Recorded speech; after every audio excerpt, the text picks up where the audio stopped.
Hello everyone, welcome back to the day 7 of 15 days challenge of 15 amazing session of crop diseases। तो आज हम बात करने वाले हैं डिजीजेस ऑफ मस्टर्ड और कैस्टर के बारे में। तो चलिए शुरू करते हैं। ओके सबसे पहले हम स्टार्ट करते हैं डिजीजेस ऑफ मस्टर्ड से, जिसमें पहली जो बहुत इंपॉर्टेंट डिजीज या directly exam point of view से भी काफी इंपॉर्टेंट डिजीज जो है दैट इज व्हाइट रस्ट। अब व्हाइट रस्ट के अंदर जो पहली इंपॉर्टेंट चीज याद रखनी है, ये किसकी वजह से होती है, तो ये होती है एल्ब्यूगो कैंडिडा की वजह से। व्हाइट रस्ट ऑफ क्रूसीफर्स हम इसे कह देते हैं। व्हाइट रस्ट ऑफ क्रूसीफर्स किसकी वजह से होती है? Albugo Candida. ये ऊमाइसीड से बिलोंग करता है। ठीक है, सभी क्रूसीफर्स को ये अफेक्ट करता है और क्रूसीफर्स के साथ साथ कुछ नॉन क्रूसीफर्स को भी ये अफेक्ट करता है, that are like spinach and sweet potato. ठीक है, तो बेसिकली इसमें दो इंपॉर्टेंट जो डिजीज है वो साइमल्टेनियसली आती है। एक होती है व्हाइट रस्ट, एक होती है इसके अंदर डाउनी मिल्ड्यू। जब दोनों का अटैक एक साथ होता है तब ईल्ड लॉस जो रहता है वो बहुत ज्यादा रहता है। तो इसके अंदर white rust, downy mildew plus white rust जो होगा, इसकी वजह से ईल्ड लॉस ज्यादा रहता है। तो इसके अंदर बेसिकली हमें क्या दिखता है कि डाउनी सरफेस पे डाउनी मिल्ड्यू के सिम्टम और अपर पे हमें ये व्हाइटिश पाउडरी लाइक पोस्ट्यूल्स जो हैं ये हमें इसके अंदर दिखते हैं। तो जब ये दोनों डिजीज एक साथ आती है तब ईल्ड का अंदर लॉस जो है वो बहुत ज्यादा होता है। ठीक है, चलिए अब इसके अंदर जो लोकलाइज्ड इन्फेक्शन दिखता है वो तो हमें दिखता है कि भाई इसके लीव्स के ऊपर व्हाइट व्हाइट कलर के रस्ट जैसे पुस्ट्यूल्स जो है वो अवेलेबल होते हैं, विजिबल होते हैं, दिखते हैं। सिस्टेमिक इन्फेक्शन इसके अंदर क्या होता है कि इसके अंदर एक बहुत इंपॉर्टेंट डायरेक्टली जिसे पूछ लिया जाता है कि स्टैग हेड सिम्टम जो है ये किससे बिलोंग करता है। तो जो स्टैग हेड सिम्टम होता है ये किसकी वजह से होता है?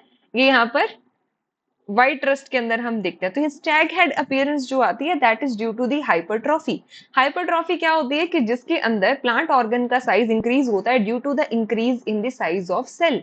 तो इंडिविजुअल सेल के साइज में इंक्रीज होने की वजह से ओवरऑल जो ऑर्गन का साइज होगा वो इंक्रीज हो जाएगा, that is known as hypertrophy. और इसके सिमिलर टर्म हम पढ़ते हैं हाइपरप्लीशिया, जिसके अंदर सेल्स का नंबर बढ़ने की वजह से जब ऑर्गन का साइज इंक्रीज होता है तब हम उसे कहते हैं हाइपरप्लीसिया।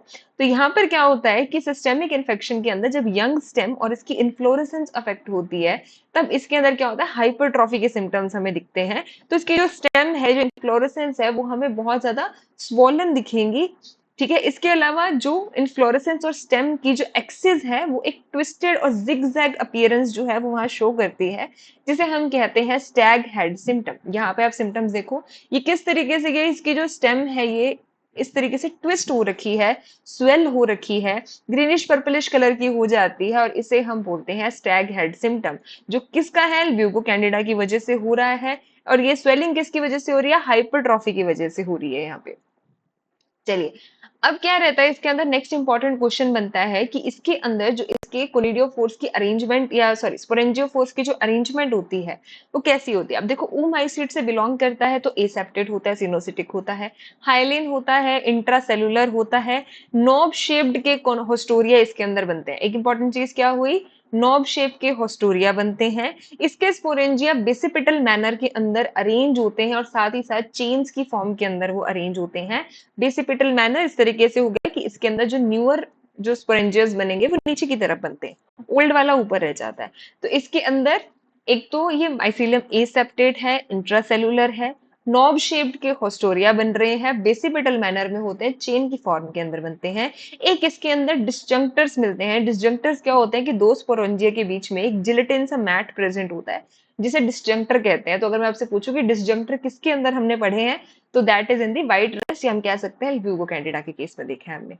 ठीक है, अच्छा अब इसके अंदर क्योंकि ये ऊमाइसिड से बिलोंग करता है तो इसके अंदर ए सेक्सुअल स्पोर्स जो हैं ये स्पोरेंजियो स्पोर्स होते हैं, और सेक्सुअल स्पोर्स जो है ये ऊ स्पोर होते हैं। यानी कि प्राइमरी सर्वाइव किसकी फॉर्म में करेगा? ऊ स्पोर की फॉर्म के अंदर, सॉइल के अंदर ये सर्वाइव करता है। और सेकेंडरी जो इसका स्प्रेड होता है that is because of the स्पोरेंजियो spores. अब ये ऊ स्पोर्स जो होते हैं इनके प्रोडक्शन के लिए जनरली हमें 10 to 17 डिग्री सेल्सियस जो है एट मैक्स 23 पे काफी अच्छा ये जर्मिनेट या प्रोडक्शन कर जाता है। ठीक है, अब इसके अंदर जो स्टैग हेड वाला फेज हमें दिखता है ये जनरली नॉर्थ इंडिया के केस में अगर हम बात कर रहे हैं तो यहाँ पर 30 जैन टू 1 मार्च जो है इस बीच के अंदर जो है यहाँ पे स्टैग हेड के सिम्टम्स जो है वो हमें ज्यादा दिखते हैं, क्योंकि इस टाइम पे सनलाइट जो रहती है वो कम रहती है, रेनफॉल यानी कि ह्यूमिडिटी जो रहती है वो ज्यादा रहती है फ्लावरिंग स्टेज पे। तो ऐसी कंडीशंस जो रहती है ये स्टैग हेड के लिए जरूरी होती है, उसे फेवर करती है। ठीक है, जिसकी सोइंग डिले की जाती है तो उसके लिए डिजीज जो है वो ज्यादा होती है, जहाँ पे डिलेड सोइंग के केस में हमें ज्यादा मिलेगी। तो अगर हमें मैनेजमेंट करनी है तो इसके अंदर हम क्या करेंगे, क्लीन कल्टीवेशन करना है, कोई डेब्रिस नहीं होना चाहिए, क्रॉप रोटेशन करनी है क्योंकि सॉइल बॉर्न डिजीज हो गई, अर्ली सोइंग करनी है, डिलेड सोइंग की वजह से डिजीज ज्यादा आ रही है, ब्लिटॉक्स और इंडोफिल का हम इसके अंदर स्प्रे कर सकते हैं। तो एक बार इसके अंदर हमने कई सारे इंपॉर्टेंट पॉइंट्स पढ़े हैं, तो एक बार इसको रिवाइज करते हैं कि वाइट रस्ट ऑफ क्रूसीफर्स जो है ये किसकी वजह से हो रही है, एल्ब्यूगो कैंडिडा की वजह से हो रही है, ओमाइसीट से बिलोंग करता है। अब ये सारे क्रूसीफर्स को तो अफेक्ट करता है, लेकिन उसके अलावा कुछ नॉन क्रूसीफर्स को भी अफेक्ट करता है, जैसे कि स्पिनच और स्वीट पोटैटो। अगर ये जो व्हाइट रस्ट की डिजीज है ये डाउनी मिल्ड्यू के साथ आ जाती है तब ईल्ड लॉस बहुत ज्यादा होता है। ठीक है, सिम्टम्स के अंदर हमने देखा कि लोकलाइज है, वो सिस्टेमिक इन्फेक्शन है, लोकलाइज यानी कि व्हाइटिश कलर के पुस्ट्यूल्स हमें लीफ के ऊपर दिखते हैं। और इसके अलावा सिस्टेमिक के अंदर हमने देखा कि इसके अंदर जब इसके इन्फ्लोरेसेंस या इसकी स्टेम जब अफेक्ट होती है वो स्वेल हो जाती है। ठीक है, फ्लैशी सी ग्रीन वॉलेट कलर की हमें दिखती है, तो उसके अंदर क्या होता है कि उसकी एक्सिस जो है वो ट्विस्टेड जिग जैग फॉर्मेट में जो दिखती है, ये किसकी वजह से होती है, हाइपरट्रॉफी हो जाती है उसके अंदर। दैट मीन्स कि सेल्स का साइज इंक्रीज होने की वजह से वो एक्सेस का साइज जो ओवरऑल है वो इंक्रीज हो गया। और इस तरीके के सिम्टम को हम क्या कहते हैं, स्टैग हेड सिम्टम कहा जाता है। ठीक है, इसकी माइसीलियम की अगर हम बात करते हैं तो इसके अंदर ए सेलुलर है, इंट्रा सेलुलर है। होस्टोरिया एल्ब्यूगो में किस तरीके के बन रहे हैं, नॉब शेप्ड होस्टोरिया इसके अंदर बन रहे हैं। ठीक है, स्पोरेंजिया किस फॉर्मेट में अरेंज है, बेसिपिटल फॉर्म में अरेंज है, चेन्स की फॉर्मेट में अरेंज है। डिसजंक्टर्स हमने किस में पढ़ा, एल्ब्यूगो के अंदर पढ़ा, यानी कि दो स्पोरेंजिया के बीच में एक जेलेटिन सा मैट प्रेजेंट होता है। इसके बाद हमने पढ़े कि इसका प्राइमरी सर्वाइवल oospores की फॉर्म में होता है, सेकेंडरी जो होता है वो स्पोरेंजियोस्पोर्स की फॉर्म में होता है। oospores के प्रोडक्शन के लिए 10 टू 17 डिग्री या एट मैक्स 20 टू 23 डिग्री जो है ये इसके अंदर होता है, टेम्परेचर चाहिए इसको। और सबसे ज्यादा नॉर्थ इंडिया में कब मिलती है, जब सनलाइट कम होती है और जो रेनफॉल है या जो ह्यूमिडिटी है वो ज्यादा रहती है। तो इस तरीके की कंडीशन जैन टू मार्च की स्टार्टिंग तक मिलती है, तब ये चीज फेवर करती है स्टैग हेड को, डाउनी मिल्ड्यू को। ठीक है, डिलेड सोइंग की वजह से व्हाइट रस्ट ज्यादा आती है, तो इसलिए हमें मैनेजमेंट में अर्ली सोइंग करानी है, हमें क्रॉप रोटेशन कराना है, हमें ब्लिटॉक्स और इंडोफिल का स्प्रे कर सकते हैं। ठीक है, चलो नेक्स्ट आती है डाउनी मिल्ड्यू। इसकी बहनी हो गई कि ये आसपास साथ साथ ही आते हैं और मिलकर जो है ईल्ड का लॉस सबसे ज्यादा करते हैं, सबसे ज्यादा क्रॉप को अफेक्ट करते हैं। तो ये किसकी वजह से होती है, हाइलोपेरेनोस्पोरा पैरासिटिका। तो डाउनी मिल्ड्यू ऑफ मस्टर्ड किसकी वजह से होती है, हाइलोपेरेनोस्पोरा पैरासिटिका। तो इसके अंदर इनिशियली यंग प्लांट्स को भी अफेक्ट करती है, बाद में ये इन्फ्लोरेसेंस को भी अफेक्ट करती है, स्टेरिलिटी भी कॉज कर देती है। अब इसके अंदर सारे प्लांट पार्ट्स जो होते हैं वो अफेक्टेड होते हैं। इसके अंदर इनिशियली हमें क्या दिखते हैं, इसमें पर्पलिश ब्राउन कलर के स्पॉट्स बनते हैं जो लोअर लीव्स होती हैं, यंग लीव्स होती हैं वहां पर, और लोअर सरफेस पे हमें डाउनी ग्रोथ दिखती है इसके अंदर। धीरे धीरे ये ब्राउनिश कलर के हो जाते हैं, जो लीजन्स हो जाते हैं। तो बेसिकली आपको याद रखना है, तो हम इसमें क्या पढ़ते होते हैं कि ऊपर क्लोरोटिक लीजन्स बनते हैं डाउनी मिल्ड्यू केस में। तो यहाँ पर टैन टू ब्राउन कलर के अपर सरफेस के ऊपर लीजन दिखते हैं, और लीफ की लोअर सरफेस के ऊपर हमें माइसीलियल ग्रोथ दिखती है यहाँ पे। ठीक है, स्टेम की डिफॉर्मिटीज इसके अंदर ज्यादा होती है, काफी ज्यादा होती है।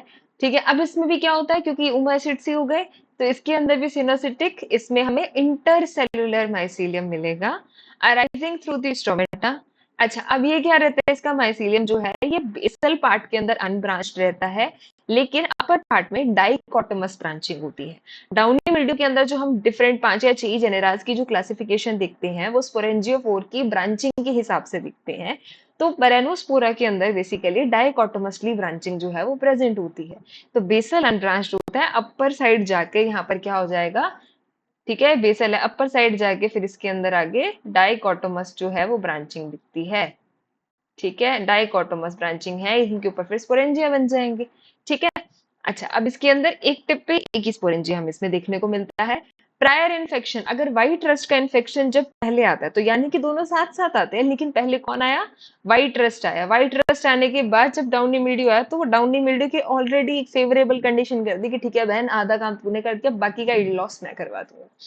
ठीक है, तो prior infection of white rust बहुत ज्यादा कंड्यूसिव या हम कह सकते हैं कि फेवरेबल रहती है for the downy mildew infection. ठीक है, अब डाउनी मिल्ड्यू जो होती है ये अर्ली सोइंग में ज्यादा होती है। तो इनका एक बहुत लिमिटेड सा हम कह सकते हैं कि पीरियड साथ का होता है कि अगर वो मैच कर गया तो डिजीज जो है वो ज्यादा आ जाएगी जब दोनों मैच करें, क्योंकि वो लेट सोइंग में ज्यादा आती है, डाउनी मिल्ड्यू अर्ली सोइंग में ज्यादा आती है। तो इनका बस वो कुछ हम कह सकते हैं कि थोड़ा सा अगर टाइम लैप इकट्ठा मिल गया कि जब दोनों के लिए कंड्यूसिव कंडीशंस हो गई वो जैन फैब के आसपास, तो उस टाइम पर ईल्ड लॉस जो रहता है वो सबसे ज्यादा रहता है। तो हमें सोइंग डेट का बहुत ज्यादा इसमें ध्यान रखना होता है based upon both these disease. अच्छा, अब इसके अंदर ऊस पोर्क का जो जर्मिनेशन है वो हमने पहले भी पढ़ा है कि 23 के नियर अबाउट बहुत अच्छा होता है। डिजीज डेवलपमेंट के लाइक 10 to 20 डिग्री का ये चाहिए होता है कि एक बार जर्मिनेट कराने के लिए थोड़ा सा ज्यादा मिल जाए, बाकी अदरवाइज ठीक रहता है इसके अंदर 20 तक। ओके, तो इसके अंदर भी देखो डाउनी मिल्ड्यू के केस में अगर हम मैनेजमेंट देखते हैं तो देखो क्रॉप रोटेशन करते हैं, ठीक है, क्योंकि ऑलरेडी हमने बहुत सारी जगह पढ़ ली तो मैंने नहीं मेंशन किया है इसके अंदर, कुछ बस मैंने डिफरेंट जो इसके पॉइंट्स थे वो देख लिए। इसके अलावा हमें पता है कि हम इसके अंदर मेटल एक्सेल का स्प्रे करते हैं, डाउनी मिल्ड्यू के केस के अंदर हम रेडोमिल का स्प्रे करते हैं, ठीक है, क्रॉप रोटेशन कराते हैं, सीड्स इन्फेस्टेड नहीं होनी चाहिए। तो ये सब चीजों का ध्यान हमें वहां पे रखना है, basically most importantly sowing dates का बहुत ध्यान रखना है इसमें, ठीक है। चलो ये हो गया। अब इसके अंदर इंपॉर्टेंट ध्यान रखना है कि मस्टर्ड का डाउनी मिल्ड्यू हाइलोपेरिनोस्पोरा पैरासिटिका की वजह से हो रहा है। इसके अंदर अगर व्हाइट रस्ट पहले आएगी तो इसके लिए फेवरेबल होती है। डाइकोटोमसली ब्रांचिंग हमें इसके अंदर दिखने को मिलती है। अर्ली सोइंग के केस में डिजीज ज्यादा आती है, व्हाइट रस्ट में लेट सोइंग के अंदर डिजीज ज्यादा आ रही थी। चलो नेक्स्ट आती है अल्टरनेरिया ब्लाइट। तो अल्टरनेरिया तो भाई मेरे को लगता है हर एक क्रॉप के अंदर कुछ ना कुछ थोड़ा बहुत ही कर ही रही है। तो अल्टरनेरिया इसके अंदर बेसिकली 3 तरीके की स्पीशीज हैं, अल्टरनेरिया ब्रेसिकी, अल्टरनेरिया ब्रेसिकोला और एक होता है अल्टरनेरिया रेफिनी। तो ब्रेसिसी और ब्रेसिसिकोला जो होता है इसके अंदर एक इंपॉर्टेंट जो फर्क है, अगर हमें मॉर्फोलॉजी से हम स्लाइड्स बनाते हैं, स्लाइड्स बनाने के बाद अगर आप अल्टरनेरिया के स्पोर्ट्स देखते हो, स्पोर्स देखने पे बेसिकली दो ही मेजर जो हमें स्पीशीज हैं वो विजिबल होती हैं, या तो वो ब्रेसिसी होगी या वो ब्रेसिसिकोला होगी। उसका फर्क पता लगता है कि जब हम उसके बीक देखते हैं पीछे, ठीक है, यहाँ पर अगर वो अल्टरनेटिव पीछे जो बीक प्रेजेंट है, इफ बीक स्मॉल है तो वो ब्रेसिसिकोला है, और ब्रेसिसी के अंदर जो बीक है वो लॉन्ग होती है, जिसका नाम छोटा है उसकी बीक लॉन्ग है, जिसका नाम बड़ा है उसकी बीक शॉर्ट है। बैलेंस्ड आउटकम याद रखने के लिए ध्यान रखना, जिसका नाम छोटा है उसकी बीक लॉन्ग है, जिसका नाम बड़ा है उसकी बीक शॉर्ट है, ठीक है। तो ब्रेसिसिकोला में स्मॉल बीक होती है, ब्रेसिसी के अंदर लॉन्ग बीक प्रेजेंट होती है। अब इसके अंदर क्वांटिटेटिव और क्वालिटेटिव दोनों तरीके के लॉसेस जो है वो हमें इसके अंदर दिखते हैं। पहले इसके अंदर जो सिम्टम्स आता है अल्टरनेरिया की वजह से वो यंग प्लांट्स के ऊपर दिखता है, तो सीडलिंग भी ब्लाइट हो जाती है, डैम्पिंग ऑफ भी हो सकता है, ठीक है। अब ब्रेसिसिकोला के केस के अंदर डार्क कलर के जो एरियाज हैं वो ज्यादा दिखते हैं, ठीक है। Expand rapidly to form a circular lesion, dark brown centre, concentric rings. तो हमें पता है अल्टरनेरिया की खासियत है कि टारगेट बोर्ड लाइक सिम्टम तो हमें दिखेगा ही। तो अल्टरनेरिया की तो पहचान ही हो जाती है कि अच्छा ठीक है भाई टारगेट बोर्ड सिम्टम है, तो अल्टरनेरिया की वजह से हो रहा है। अब ब्रेसिसी और ब्रेसिसिकोला के बीच में सिम्टम्स का क्या फर्क रहता है कि ब्रेसिसिकोला के अंदर यानी कि जहां पर स्मॉल बीक है उसके वो जो पैथोजन है वो किस तरीके का करता है कि स्मॉल छोटा छोटा डार्क कलर का एरिया बनता है, धीरे धीरे वो एरिया जो वो है एक्सपेंड करता है वहां पे। तो डार्क कलर का एरिया डार्क ब्राउनी सेंटर हमें ज्यादा दिखता है वहां पे। ब्रेसिसी के केस के अंदर सेम होता है, लेकिन बस वहां पे क्या होता है कि थोड़ा लाइटिश कलर के स्पॉट्स दिखते हैं, बस ये थोड़ा माइनर सा डिफरेंस रहता है। रेफेनिक के केस के अंदर हम दिखते हैं तो थोड़ा सा येलो कलर के रेज्ड पुस्ट्यूल्स या रेज्ड स्पॉट्स जो हैं वो इसके अंदर विजिबल होते हैं, और ऊपर हमें ब्लैक स्पोरुलेशन यहाँ थोड़ी दिखती है, ठीक है। अब एल्टरनेट केस में यहाँ पे हमें शॉर्ट हॉल सिम्टम दिखते हैं। शॉर्ट हॉल बेसिकली जैसे यहाँ देखो ना कि पोर्शन ब्लाइट हो गया तो वहां से मूव अवे हो गया, टूट के गया, गिर गया, तो ये खाली हमें एक शॉर्ट हॉल दिखता है। तो शॉर्ट हॉल लाइक सिम्टम दिखते हैं। सीड बॉर्न डिजीज है, इंट्रासेलुलर माइसीलियम दोनों मिलता है इसके अंदर। अच्छा, अब इसके कोनिडियोफोर जेनिकुलेट होते हैं, इसका कोनिडिया म्यूरिफॉर्म होता है। तो सबसे एक इंपॉर्टेंट पूछ लेते हैं कि म्यूरिफॉर्म कोनिडिया किसका होता है, तो अल्टरनेरिया का होता है। म्यूरिफॉर्म का बेसिकली मतलब होता है जिसके पास ट्रांसफर सेप्टा भी है, जिसके पास लॉन्गिट्यूडनल सेप्टा भी है। तो अल्टरनेरिया की खास चीज होती है कि इसके पास both transverse as well as longitudinal septa जो है वो हमें दिखते हैं। तो अगर ये अल्टरनेरिया का स्पोर है तो यहाँ पे हमें जैसे अब ये ट्रांसफर यानी कि बेसिक है जैसे इंटो की अरेंजमेंट होती है, तो ब्रिक लाइक अरेंजमेंट जो है वो हमें अल्टरनेरिया के अंदर दिखती है, ये म्यूरिफॉर्म अरेंजमेंट होती है, ठीक है। चलो अब इसके अंदर हमने क्या, इसके अंदर स्पोर्स या माइसीलियम कोई भी डेब्रिस पे सर्वाइव कर सकता है। सीड सर्वाइवल ट्रॉपिकल एरियाज में ज्यादा नहीं होता है, स्पोर और माइसीलियम डेब्रिस पे ज्यादा कॉमनली सर्वाइव करता है ये। इसके अलावा जो फ्ली बीटल है, फ्ली बीटल अल्टरनेरिया ब्रेसिसिकोला को ट्रांसमिट करने के अंदर हेल्प करता है। इसके अंदर भी डिलेड सोइंग जो है उसकी वजह से डिजीज जो रहती है वो ज्यादा रहती है, जैसे व्हाइट रस्ट भी थी, तो व्हाइट रस्ट के अंदर और अल्टरनेरिया के केस के अंदर डिलेड सोइंग की वजह से डिजीज जो रहती है वो ज्यादा रहती है। मैनेजमेंट करने के लिए रेजिस्टेंट वैरायटीज का यूज किया जाता है, जैसे राया पीवीआर 357, आरएलएम 619, गोबी सरसों GSC 7, और इसके अलावा हम ग्लिटॉक्स या एंडोफिल का स्प्रे कर सकते हैं।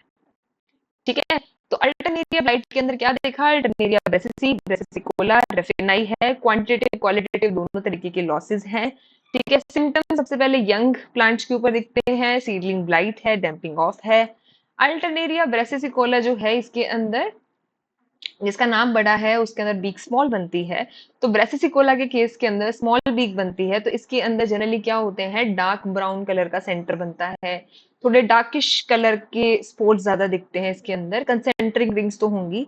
ब्रेसिसी के केस में क्या होता है, लॉन्ग बीक है, तो इसके अंदर थोड़े लाइट कलर के स्पॉट्स जो स्पॉट्स है वो बनते हैं। रेफिनी के केस में येलो रेज्ड स्फेरिकल स्पॉट्स होते हैं, इसके अंदर ऊपर ब्लैक कलर की स्पोरुलेशन दिखती है। शॉर्ट हॉल भी अल्टरनेरिया में बन रहा है, इंटर इंट्रासेलुलर दोनों तरीके का माइसीलियम है। जेनिकुलेट कोनिडियोफोर है, म्यूरिफॉर्म कोनिडिया है। ठीक है, तो इसमें बेसिकली डब्रिस पे सर्वाइव करता है। नेक्स्ट आती है स्टेम रॉट। स्टेम रॉट जो है मस्टर्ड के अंदर ही किसकी वजह से होती है, ये स्क्लेरोटीनिया की वजह से होती है। तो स्क्लेरोटीनिया की वजह से क्या हो रही है, स्टेम रोट इन मस्टर्ड, तो stem rot is caused by sclerotinia sclerotiorum. इसको सबसे पहले पूसा से 1915 में रिपोर्ट किया गया था। ठीक है, अब इसके अंदर सबसे पहले जो सिम्टम दिखते हैं स्टेम रोट के, तो रूटिंग में पता है जड़ से हो रही है, तो बेसिकली इसके पहले सिम्टम हमें लोअर लीव्स के ऊपर दिखते हैं, धीरे धीरे फिर स्टेम पोर्शन के ऊपर दिखता है, स्टेम पोर्शन ब्लीच होने लग जाता है, वो गर्डल हो जाएगा, टूट जाएगा, लेटेस्ट स्टेजेस में वहां पे हमें स्क्लेरोशिया दिखते हैं। तो हमने बेसिकली ये कॉमन सिम्टम जो है ये हमने देखे हैं। तो इसके अंदर भी क्या होता है कि पहले लोअर लीफ पे आपको लीफ पे जो सिम्टम लोअर लीव्स पे दिखते हैं, ब्राउन कलर के स्पॉट्स बनते हैं, धीरे धीरे वो स्पॉट इंक्रीज होते हैं और लीफ जो है वो ब्लाइटेड से दिखती है हमें। ठीक है, फिर दूसरी चीज है कि इसके अंदर स्टेम पे अफेक्ट आता है, तो स्टेम पोर्शन भी ब्लीच होने लग जाता है, उसकी गर्डलिंग होने लग जाती है, धीरे धीरे वहां पे लेटर स्टेजेस में स्क्लेरोशिया बनता है। ठीक है, अब इसके अंदर स्क्लेरोशिया बन रहा है और इसमें जो फ्रूटिंग बॉडी बन रही है दैट इज एपोथीशिया। तो स्क्लेरोटीनिया कौन सी फ्रूटिंग बॉडी बना रहा है, एपोथीशिया बना रहा है। तो प्राइमरी सर्वाइवल इसका स्क्लेरोशिया डेब्रिस के अंदर ये सर्वाइव करता है। ठीक है, अब इसके सेकेंडरी जो स्प्रेड है वो कोनिडिया के थ्रू होता है। मैनेजमेंट करनी है तो इसके अंदर कोई केमिकल मैनेजमेंट नहीं है, क्रॉप रोटेशन करो। और एक मेजर चीज हमें ध्यान रखनी होती है कि इसके अंदर हमें 25 दिसंबर से लेकर 15 जनवरी के बीच के अंदर, यानी कि ये 15-20 दिन जो है ये हमें इरिगेशन अवॉइड करनी होती है, कि उसे जर्मिनेट करने के लिए, स्क्लेरोशिया को जर्मिनेट करने के लिए मॉइस्चर ना मिल पाए। ठीक है, वो पीक पीरियड होता है, तो 25 दिसंबर से 15 जनवरी तक हमें क्या करनी है, इरिगेशन को अवॉइड करना है। इसके अलावा आसपास कोई भी वीड है, ब्रॉड लीफ वीड है जिसपे वो सर्वाइव कर सकता है, या फिर कोई डेब्रिस है उसे वहां से रिमूव कर देना। तो कोई केमिकल ट्रीटमेंट स्टेम रूट के केस के अंदर नहीं है। फ्रूटिंग बॉडी है वो एपोथेशिया इसके अंदर बन रही है। सेकेंड इंपॉर्टेंट चीज, इरिगेशन को 25 दिसंबर से 15 जनवरी तक इरिगेशन को अवॉइड करना है। ठीक है, ओके, अब आ जाती हैं डिजीजेस ऑफ कैस्टर, अरंडी जिसे हम बोलते हैं। तो कैस्टर के अंदर पहली जो डिजीज आती है that is seedling blight. Seedling blight जो होती है किसकी वजह से होती है, that is due to the phytophthora colocasiae. Phytophthora colocasiae जो करता है ये सीडलिंग ब्लाइट करता है। तो कैस्टर के अंदर जो सीडलिंग में ब्लाइट हो रही है वो फाइटोप्थोरा की वजह से हो रही है। ठीक है, अच्छा, अब this disease make it's appearance on both of the surface of, इसके ना जो जो चीजें मैं मार्क करूंगी, ठीक है, आपको रीड करना है, आप रीड कर सकते हो, इंपॉर्टेंट चीजें मैं इसमें मार्क करूंगी, वो ध्यान रखना। ठीक है, this disease first make it's appearance on both the surface of the cotyledonary leaves in the form of roundish patch of dull green color which soon spreads to the point of attachment causing the leaf to the rot and hang down। तो basically क्या होगा, अब मानो कि ये जो है इसके आगे का पोर्शन जो है ये लीफ लैमिना है। ठीक है, और ये जो रहता है हमारे उसके पास जो अटैचमेंट पोर्शन रहता है हमारे पास। ठीक है, अब लीफ के ऊपर अपर और लोअर दोनों सरफेस के ऊपर राउंडिश कलर के पैच जो है यहाँ पर बनते हैं, राउंडिश स्पॉट जो है वो बनते हैं। धीरे धीरे ये जो ब्लाइटिंग से यहाँ होने लग जाती है ये इसके अटैचमेंट पोर्शन में भी रहती है, तो अल्टीमेटली यहाँ ये रोटिंग हो जाएगी और ये ड्रूप डाउन हो जाता है। ठीक है, हैंग डाउन हो जाता है। अच्छा, ओल्डर लीव्स के ऊपर धीरे धीरे ये जो सिम्टम्स हैं ये यंग लीव्स वगैरह से फिर ओल्डर लीव्स पे फिर ये स्टेम पे मूव करने लग जाते हैं, और अल्टीमेटली फिर सीडलिंग की क्या हो जाती है, डेथ हो जाती है, क्योंकि स्टेम पूरी कोलैप्स हो जाती है। ओके, अब इसके बाद इंपॉर्टेंट जो है यहाँ पे, हाँ, अंडर मॉइस्ट कंडीशंस, जब हम मॉइस्ट कंडीशंस में दिखते हैं तो वहां पे कुछ हमें अंडर सरफेस पे व्हाइटिश माइसीलियल सा ग्रोथ जो है वहां पर दिखती है, व्हाइट हेज सी दिखती है वहां पे। ओके, ये ध्यान रखना बस। मैनेजमेंट के अंदर हम देखें, देखो जब भी ब्लाइटिंग होती है सीडलिंग स्टेज में या सीडलिंग स्टेज में रूटिंग होती है, तो बेसिकली हमें अवॉइड क्या चीज करना है कि अगर पानी ज्यादा खड़ा रहेगा उन कंडीशंस के अंदर, वहां पे रूटिंग ज्यादा होगी। तो ड्रेनेज जो है उसका ध्यान रखना होता है कि ड्रेनेज अच्छी होनी चाहिए, पानी वहां खड़ा ना रहे, वाटर लॉगिंग की कंडीशंस ना हो। लो लाइंग वाली लोकेलिटीज को अवॉइड करना चाहिए अगर हमें कैस्टर की सॉइल करनी है, कि जो लो लाइंग एरियाज है वहाँ पानी खड़ा रहता है, अगर बारिश आ गई या अगर पानी कहीं आसपास चल गया पानी देने के लिए फील्ड में, तो वहाँ इकट्ठा हो जाता है, वो ड्रेन आउट नहीं हो पाता एक्स्ट्रा वाटर, तो वो हमें अवॉइड करना होता है। दूसरी चीज में हम ट्राइकोडर्मा या मेटल एक्सेल का यूज कर सकते हैं, हम इसके अंदर उसकी सीड ड्रेसिंग करवा सकते हैं, सीड ट्रीटमेंट करवा सकते हैं, या फिर हम मेटल एक्सेल से उसकी ड्रेंचिंग भी कर सकते हैं। ठीक है, बाकी मोस्ट इंपॉर्टेंट प्रिकॉशन है कि आपको वहां पे ड्रेनेज का ध्यान रखना होता है कि वहां पे वाटर एक्यूमुलेशन ना हो। ओके, चलिए, नेक्स्ट होते हैं इसमें अल्टरनेरिया ब्लाइट। अब ये क्योंकि इसका नाम क्या होता है, रिसिनस कम्युनिकस, कैस्टर का कम्युनिकस रिसिनस होता है, तो इसका जो कॉजल ऑर्गेनिज्म है दैट इज अल्टरनेरिया रिसिनी। अब इसके अंदर भी वही सेम चीजें हैं कि हमें इसके अंदर सारे एरियल पार्ट्स जो है अफेक्ट होते हैं, कंसेंट्रिक रिंग्स वहां पे हमें देखने को मिलती है। ठीक है, तो यहाँ पे stem, leaf, stem, leaf, inflorescence, capsules, हर एक पार्ट जो है वो इसके अंदर अटैक होगा, कंसेंट्रिक रिंग्स बनती हैं। ठीक है, लास्ट में हमें वहां पे थोड़ी सी सूटी ग्रोथ जो है, फंगल ग्रोथ जो है वहां पे देखने को मिलती है। अल्टीमेटली डिफोलिएशन हो जाती है क्योंकि वो पूरी ब्लाइट हो जाएगी, तो वो डिफोलिएट हो जाती है leaves। ठीक है, अच्छा, अब इसके अंदर जो है ऑयल कंटेंट पे भी फर्क पड़ता है। ऑयल कंटेंट जो होता है वो भी रिड्यूस हो जाता है, सीड का साइज भी स्मॉल हो जाता है, अंडर डेवलप्ड सीड्स होती हैं, रिंकल्ड सीड्स होती है, और ऑयल कंटेंट भी उसमें कम रह जाता है। तो इसके लिए हमें क्या करना होता है, सीड ट्रीटमेंट करवाना होता है, सीड के थ्रू भी इफेक्ट होती है। इसमें हेल्दी सीड का यूज करना चाहिए या कैप्टन थायराम से सीड को ट्रीट करवाना चाहिए।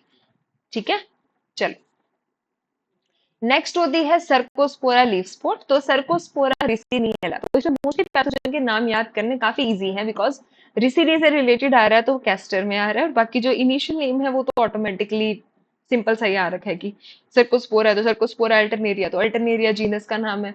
तो सर्कोस्पोरा रिसिनियला जो है इसके अंदर क्या होता है कि छोटे छोटे ब्लैक ब्राउन कलर के पॉइंटेड सी बनती है। अब यहाँ देखो कितना क्लियरली हम दिख रहा है कि छोटे छोटे छोटे पॉइंट से दिखते हैं। ठीक है, पेल ग्रीन रिंग फॉर्म, एक रिंग सी दिख रही है, अंदर थोड़ा लाइटिश रीजन है, इसकी मार्जिन थोड़ी सी डार्क है। ठीक है, तो वहां पे पेल ग्रीन से रिंग दिखती है हमें वहां पे। ठीक है, अपर लोअर सरफेस पे दोनों पे दिखता है, अल्टरनेरिया भी दोनों सरफेस पे, इस पे भी दोनों सरफेस पे है।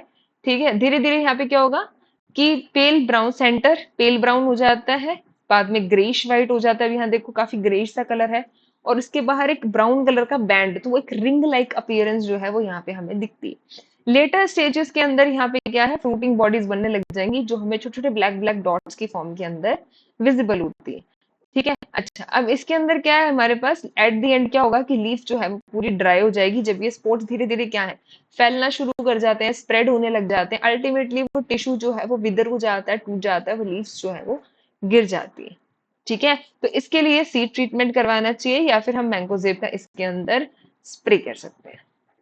ओके, तो सर्कोस्पोरा रिसिनियला जो है इसमें रिंग लाइक सिम्टम्स ध्यान रखना कि सेंटर थोड़ा ग्रेइश या पेल सा कलर होता है, और साइड में ब्राउन कलर का बैंड बनता है, तो वो एक रिंग लाइक अपीयरेंस दिखती है वहां पे। ओके, नेक्स्ट है पाउडरी मिल्ड्यू। तो पाउडरी मिल्ड्यू का सिम्टम तो हमें काफी क्लियर रहता है, इसमें पाउडरी मिल्ड्यू का कॉजल ऑर्गेनिज्म ध्यान रखना, दैट इज ड्यू टू लेवियोलुला टॉरिका। ठीक है, तो पाउडरी मिल्ड्यू कैस्टर के अंदर जो होता है किसकी वजह से होता है, दैट इज ड्यू टू लेवियोलुला टॉरिका। अब इसके अंदर टिपिकल हमें powdery whitish talcum like growth जो है ये हमें लीफ के ऊपर दिखती है। इसके अलावा यहाँ पे हमें हाँ, बस मेनली देखो सिम्टम्स तो यहाँ पे बहुत क्लियर है कि इसके अंदर सीवियर कंडीशन में अपर सरफेस पे भी तो यहाँ पे बेसिकली पहले अंडर सरफेस पे शुरू होती है ये, देन अपर सरफेस के ऊपर दिखती है। अच्छा, अब हमें पता है पाउडर मिल्ड्यू एक ऑब्लिगेट पैथोजन है, ये इंटरसेलुलर होता है और एंडोफिटिक, तो ये लिविला के अंदर क्या होता है पार्शली इंटरनल माइसीलियम बनता है। ठीक है, तो एंडोफिटिक रहता है ये।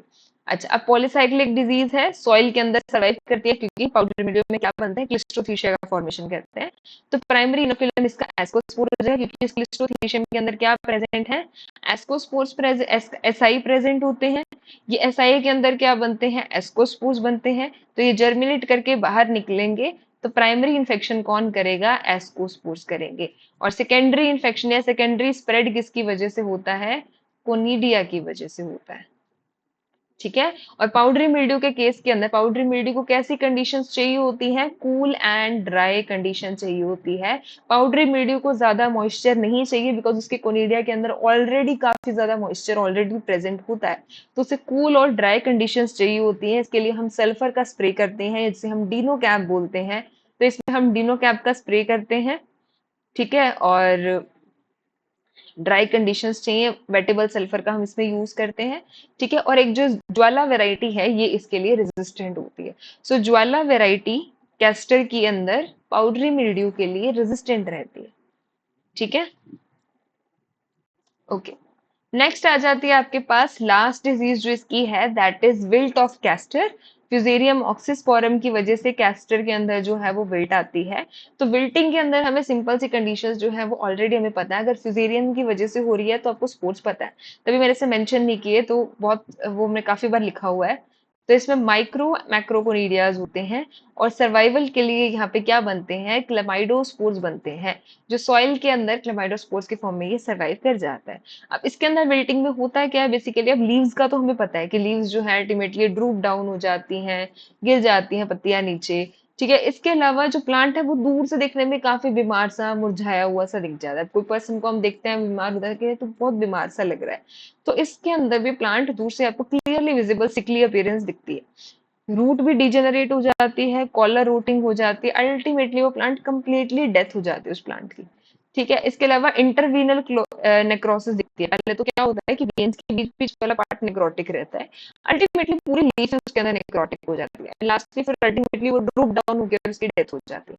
ठीक है। और फ्यूजेरियन के केस के अंदर एक बहुत इंपॉर्टेंट चीज तो हम पढ़ते हैं कि जब हम स्टेम को स्प्लिट ओपन करते हैं तब वहां पे बीच में वेस्कुलर डिस्कलरेशन होती है, ब्राउनिश से डिस्कलरेशन उसके अंदर दिखती है। ठीक है। तो मैनेजमेंट के केस में आपको डिजीज फ्री सीड लेनी है, हमें इसके अंदर टॉलरेंट या रेजिस्टेंट वैरायटी लेनी है। जैसे ज्योति ज्वाला होगी तो ज्वाला का हमने पीछे भी पढ़ा कि ज्वाला जो है वो पाउडरी मिल्ड्यू के लिए रेजिस्टेंट वैरायटी है। और पाउडरी मिल्ड्यू के साथ साथ विल्ट के अंदर भी ज्वाला जो है वो काफी टॉलरेंट या रेजिस्टेंट वैरायटी रहती है। हमें क्रॉप डेब्रिस को रिमूव करना है, इसमें ग्रीन मेन्योरिंग का यूज करना चाहिए बिकॉज सॉइल बॉर्न है। तो आप सॉइल के अंदर जितनी चीजें उसकी फर्टिलिटी चीजें वगैरह जितनी अच्छी कर सकते हो, तो इसमें हम रेड ग्राम से इंटरक्रॉपिंग करते हैं, ग्रीन मैन्योरिंग करते हैं, सीड को ट्रीट करवाते हैं। इसके अलावा हम इसके अंदर उसका स्प्रे भी करते हैं। ठीक है। तो कैस्टर के अंदर हमने कौन कौन सी डिजीज पढ़ी है, कैस्टर में हमने सीडलिंग ब्लाइट पढ़ी, किसकी वजह से हो रही है, फाइटोप्थेरा कोलोकेसी की वजह से हो रही है। अल्टरनेरिया ब्लाइट अल्टरनेरिया रिसिनी की वजह से हो रही है। ठीक है। सर्कोस्पोरा में Cercospora ricinella. Powdery mildew Leveillula taurica, ये एक एंडोफिटिक होता है, इंटरसेलुलर है, ऑब्लिगेट पैरासाइट है। एंड लास्ट में जो विल्ट है that is due to Fusarium. तो आज के लिए आपका क्वेश्चन है कि लेवेलुला के अंदर किस तरीके का माइसीलियम होता है। सेकंड चीज, सीडलिंग ब्लाइट ऑफ कैस्टर जो है इसका कॉजल ऑर्गेनिज्म क्या है। तो इन दोनों क्वेश्चन के आंसर कमेंट बॉक्स में जरूर बताइएगा एंड टेल अस कि आपको सेशन कैसा लगा। Stay tuned with us, will come soon with our next session. ठीक है। एंड टिल देन अच्छे से पढ़ाई कीजिए, अच्छे से रिवाइज कीजिए and stay calm, stay focused and all the very best. Thank you so much.